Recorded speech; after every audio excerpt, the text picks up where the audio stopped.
All right. So, for those of you that haven't heard it, which might not, like, you might have heard it, F.O.R.M is an acronym that Beachbody uses, and basically it stands for family, occupation, recreation, and then ironically, message, which never made any sense to me, but I promise, that's what the M stands for.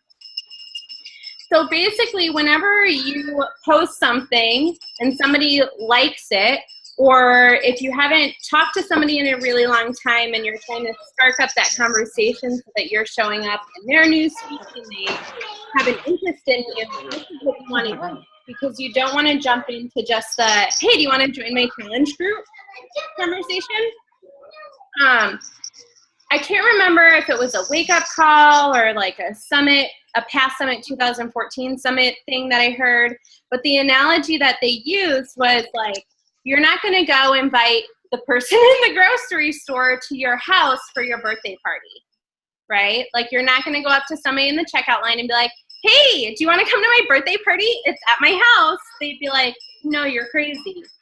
So the same goes with that. You don't want to invite anyone to your challenge group that you also wouldn't invite to your birthday party. So the way that you make yourself and them more comfortable with that is by using F.O.R.M. So typically when I use this, it's not just for new people, although it does work really well for like your cold market leads and when you're adding new friends that you don't really know and or they're like mutual friends, you kind of know them, it works really well for that. But it also works really well for people that you already know and that are already on your friends list but you have lost contact with. So either way, the first question I typically ask, if it's somebody I know, it's like, hey, I saw that you have a baby boy. Like, how old is he now? He looks so big. Something to that effect where it's going to open up that conversation. If it's someone I don't know, then it's usually more something along the lines of like, so tell me about your family. Are you married? Do you have kids? Like, where you at? And that kind of thing. So you can see like whether it's your cold market or your warm market, you can adjust that question and still get that question out to where they're feeling like you are caring about them because you do, right? The O, occupation. So what do you do for work? So if it's somebody that I already know, I actually have somebody that I'm at this stage with right now where she was like, oh, I've been traveling a lot for work. And I'm like, are you still doing the same thing or have you done something different? Because I didn't realize you traveled so much. If it's somebody I don't know that I just added as a friend, I'm going to say, so what do you do for work? Because then they're going to tell me and then we can get into a conversation about that. Are you happy at work? Do you like it? Are you looking to get out? Sometimes that conversation for me can lead to the people that might be interested in coaching and like building the business of coaching too, because if they're sitting there and they're like, oh yeah, I'm a nurse, but I work super long hours and I hate it, but I love it because I'm helping people. Well, that just tells me you like to help people, but you hate like the long hours and maybe you'd be a really, really good coach. The R is recreation. So what do you like to do for fun? So again, if it's somebody new that I don't know, it's like, what do you do for fun? What do you do when you're not at work? If it's somebody I know, then again, I look at their profile and I can tie it into their pictures and say something like, hey, I saw you were just camping. Do you go camping often? Where's your favorite place that you like to camp? And then usually from there, they kind of tie it back to me and like, oh, I saw you are doing all this fitness stuff. You look great. And then by the time I've gotten to that, I feel pretty comfortable sending that message of like, yeah, I am doing this and I am actually looking for more people to help me out. And that's where the invite comes in. But when you jump in ahead of time, it makes you and them feel real icky. And I am definitely guilty of doing it. I've done it in the past. And sometimes I look at my old messages and I'm like, well, I'm not talking to that person again because that was really awkward the last time. And if I try to go back now, whew. So really take the time to get to know somebody and like get to know their needs. And then you'll find that you're going to get a lot more yeses. it might take longer than just the cold invites, but in the end, it's going to be a lot more beneficial. It's going to be more stable, and people are going to really appreciate it. And that's F.O.R.M. Julian, you have anything to add to it? No, I think that's a really great start, because you can even do it. I know Jenna is really great about reaching out to people that she doesn't quite know. That's where I get really nervous about. So she does a really great job. And to be honest, I mean, Caitlin, for example, I didn't even know her, and I just happened to send her a quick message on Instagram, and she's a coach now. And so it was kind of one of those, what the hell? What do I have to lose? You know? And so that was kind of my moment with her, and I really didn't have anything to lose, and I had everything to gain, which is pretty cool. So, but when it's with people that I kind of know, or I know I have several mutual friends, I like to just say, I always like to compliment something that they're doing, whether they're in races, whether they have kids and they're posting pictures of their amazing family. I'll try to find some positive thing to say in connection to that, and especially in my first couple messages to them. The other thing is being patient for them to respond, because a lot of times we'll send a message and then we don't hear back right away, or we see that they've seen it and then there's still no response. And I've actually had people, just because I've been doing Carl's calendar and I've been filling out the 3 seeds each day. And I've been definitely finding out that people that I messaged last week are actually replying to me this week. And so it's definitely being more patient to that, and then just kind of building that relationship and building that trust. I don't go into the challenge group yet unless they do say, hey, I see that you've been doing that. You've been really successful. Congratulations. And then my response is usually, thank you so much. It's been such a wonderful journey. Do you want to hear more about it? And then that's kind of how I segue into the opportunities and options for them. And I really try to get them the opportunity to respond to that. And so, yeah, like there happened to be a girl I was messaging about her husband, and just checking in to see how they were. There were probably 10 messages back and forth before she even mentioned it. And then it happened to be a, oh, by the way, comment right before we got off the messages. And she finally came out and felt comfortable enough to say something about her struggles and what they're going through. And she may be a challenge pack later on this week. And so you have to definitely be patient with the forming and patient with the process. And even Carl said that the seeds that we're planting this month, we may not reap those rewards till next month or the month after or even next year, but we're at least starting the communication. We're starting that process.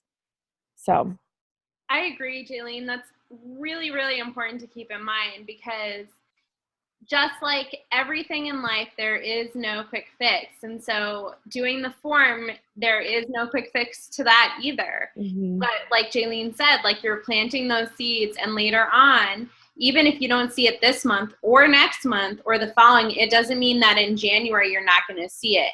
So that's a really good thing to keep in mind too. Patience is a virtue, you know, like, it sucks sometimes, and you're like, my God, why aren't you doing this? But I even look back at how long it took me to commit to a challenge pack. It took me 2 years. So, you know, just keep that in mind too, that, like, think back to your journey. How long did it take you before you said yes? And know that if you're consistently following up and you're showing that you care, that's what people are going to buy into, not necessarily the challenge pack, but they buy into the fact that you really care about them and that you're not just in this to make the sale. You genuinely care about them as a person. Mm-hmm. Do you guys have any questions? Have you guys tried using F.O.R.M at all, or? What's the O stand for again, Jenna? Occupation. So that's like, right. For work. Do you like it? What would you do if you could do anything in the world? Okay. Sometimes I feel like I'm messaging people on like a dating website, like when I go through these things, or when I'm on a dating website, I'm like, these are the same questions I'm asking people when I'm talking to them. It kind of goes both ways, but in both cases, I'm trying to form a relationship with them. So I think this week has been a lot of like finding a way to track it all for me. And I worked a bunch on Friday night with my F.O.R.M and trying to make sure it's, because I'm so type A, like it gets overwhelming, because now that I'm kind of more and more into it, it's more and more people to keep track of. And so I don't want to let anybody down. I don't want anyone to ever perceive that this is about a challenge pack or having people in my group, that it really is about like sharing and inviting them into something that's been really helpful for me. So it's fighting systems. You know, I've been listening to a lot of like the Chalene Johnson's show about like finding systems and being effective. My power hour for like a good month was not effective, because I do one thing, do the next thing, and I'm so like squirrel when it comes to Facebook. You know, it's like, how did I get to this site and what are you doing? I love that. That's perfect.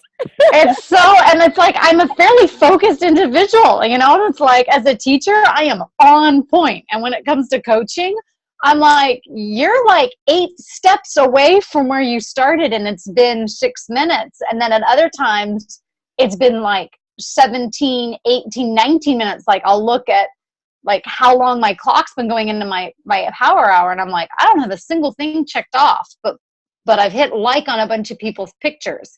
Right. And I get that it's the balance. Like you want to like connect with them and like their pictures. And I remember seeing something that was like, comment on new people that like, or friends that you don't know, and start showing up in their feeds before you do the invite. So for me, it's like having that balance and finding a way not to get distracted. Because I've literally done power hours where I'm like, well, that was Facebook for an hour. There was nothing power to that hour at all. Mm-hmm.